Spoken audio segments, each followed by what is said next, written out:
Actress Sondra Locke was more famous for her off-screen life than for any of her acting roles. Better known as the longtime girlfriend and co-star of legendary actor Clint Eastwood, Locke's career came to a crashing halt following the couple's contentious breakup in the late 1980s. While Locke would remain in the press during the early 90s because of her 2 lawsuits against Eastwood, once the dust settled, Locke claimed she found herself blacklisted from Hollywood. Few people are aware that before being cast in Eastwood's classic film, The Outlaw Josie Wales, and thereupon embarking on a 13-year romance with the actor, Locke was an accomplished Oscar-nominated actress. Sandra Louise Smith was born May 28, 1944, in Shelbyville, Tennessee. She briefly attended university before moving to Nashville with her best friend, Gordon Anderson. The two were married and remained so for the rest of her life, with Locke saying they were more like brother and sister than romantic partners. Locke's family blamed Anderson for her ceasing all contact with them early and forever.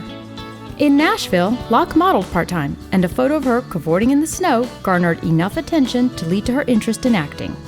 When she and Gordon heard that Hollywood was searching for an actress to star in the film version of Carson McCullers' novel, The Heart is a Lonely Hunter, Gordon styled Locke to make her look like a tomboy, shaved 6 years off her age, and sent in her photo.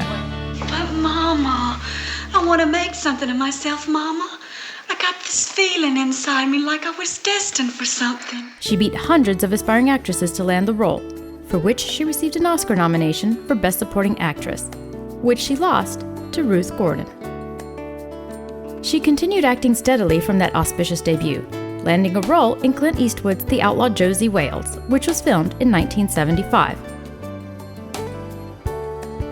Although both she and Eastwood were married, the two actors fell in love immediately. They soon started living together, and Locke became Eastwood's leading lady in 5 other films, including the hit Every Which Way But Loose, co-starring none other than Ruth Gordon. I promised. Please don't make me sorry I told you. You make me afraid to believe you. I never want to make you sorry. By the 1980s, Locke had decided to branch out into directing. For her first project, she selected the quirky Rat Boy, which received the financial backing of her megastar boyfriend. Released in 1986, the film flopped, perhaps presaging her breakup with Eastwood 3 years later. After her split from Eastwood, Locke sued him for palimony, claiming he had locked her out of her home and fathered 2 children with another woman, while at the same time telling her to abort her 2 pregnancies. The lawsuit was settled in exchange for a house for her husband Gordon and a deal with Warner Brothers, giving the studio first option on 3 vehicles that Locke would direct. During the litigation, Locke learned she had breast cancer and said she no longer had the energy to fight her former paramour, leading her to settle the lawsuit. Later, after the studio failed to approve any of her projects, Locke again sued Eastwood and the studio, alleging they had concocted a back-end deal to finance her projects and that the whole thing had been rigged to get her to drop the previous lawsuit. Locke claimed that her relationship with Eastwood prevented her from getting film roles when they were together, and then for having her blackballed once they separated. Whatever the cause, Locke's acting roles in the 90s were few and far between.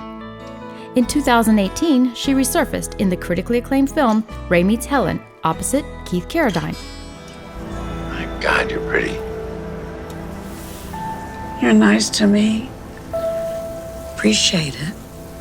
By then, her cancer had returned, and on November 3rd, 2018, Sondra Locke died from cardiac arrest related to brain and bone cancer.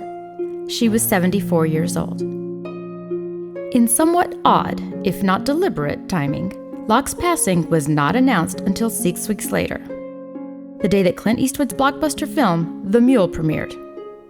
In the film, Eastwood's character is coping with the looming death of his ex-wife. Coincidence? You decide.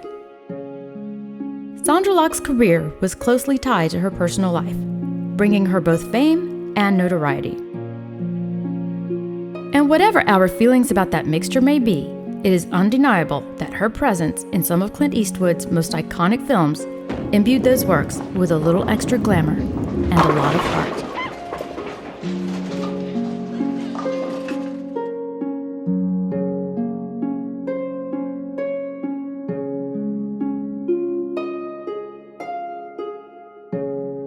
Thank you for watching.